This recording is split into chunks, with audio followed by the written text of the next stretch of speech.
இது soya tofu. டோஃபுலேருந்து non veg சாப்பிட்றவங்களுக்கு ஃபிஷ் டோஃபு, பீஃப் டோஃபு, வேறு டோஃப்லாம் இருக்குது. இது வெஜிடேரியன் டோஃபு. இது வந்து சூப்பர் மார்க்கெட் மாதிரி சாப்பிட மட்டும்தான், அந்த கடைகளில் மட்டும்தான் கிடைக்கும். இது ஒன்று வாங்கிட்டு வந்து நல்லா கழுவிட்டு கொஞ்சம் நேரம் வச்சுருந்தீங்கன்னா இது மாதிரி பீஸாக கட் பண்ணிக்கோங்க. பீஸாக கட் பண்ணிவிட்டு ஒரு பவுலில் 1 டீஸ்பூன் கடலை மாவு, 1/2 டீஸ்பூன் பச்சை அரிசி மாவு, 1/2 டீஸ்பூன் கார்ன்ஃப்ளவர் மாவு, 2 பிஞ்சு 3 பிஞ்சு அளவுக்கு உப்பு, 1/4 டீஸ்பூன் மிளகாத்தூள் இதெல்லாம் நல்லா மிக்ஸ் பண்ணிவிட்டு டோஃபு கொஞ்சம் ஈரமாக இருந்ததுன்னா அந்த மாவு எல்லாத்தையும் மாவு மிக்ஸ் பண்ணதோட அப்படியே ட்ரையாகவே போட்டு காஞ்ச மாதிரி இருக்கிற மேலே உணர்ந்த மாதிரி இருந்ததுன்னா அப்படியே போட்டு பிரட்டி எடுத்துருங்க. 10 நிமிஷம் வச்சுக்கோங்க.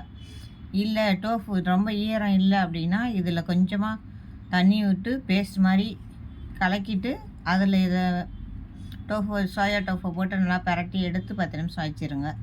10 நிமிஷம் வச்சுருந்து அப்பளம் பொரிக்கிற மாதிரி எண்ணெய் லேசான சூடு ஏறின உடனே இந்த டோஃபு போட்டு எடுத்து ஃப்ரை பண்ணி அப்படியே சாப்பிட்லாம். இதில் பன்னீரை விட நமக்கு செலவு மிச்சமாக உடம்புக்கு தேவையான ப்ரோட்டீன் கிடைக்குது.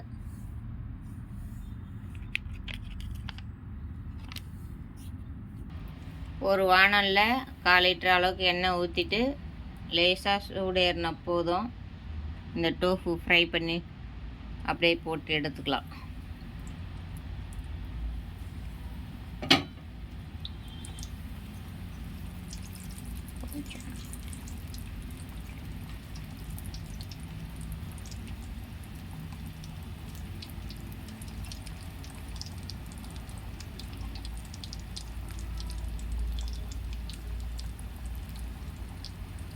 இது மாதிரி லேசாக செவந்ததுன்னா போதும், ரொம்ப நேரம்லாம் ஃப்ரை பண்ண தேவையில்ல. மேலே ஒரு வெள்ளை கலராக இல்லாமல் லேசாக ப்ரௌன் கலர் வந்ததோட போதும், எடுத்துக்கலாம். இனி அப்படியே சாப்பிட்லாம். இல்லை வேறு ஒன்றும் பண்ண தேவையில்ல. லெமன் பிடிக்குங்கிறவங்க லைட்டாக மேலே ஃபிஷ் ஃப்ரை பண்ணால் 1 ட்ராப் 2 ட்ராப் லெமன் விடுற மாதிரி இதில் 1 ட்ராப் 2 ட்ராப் லெமன் வேணும்னா விற்றுக்கலாம்.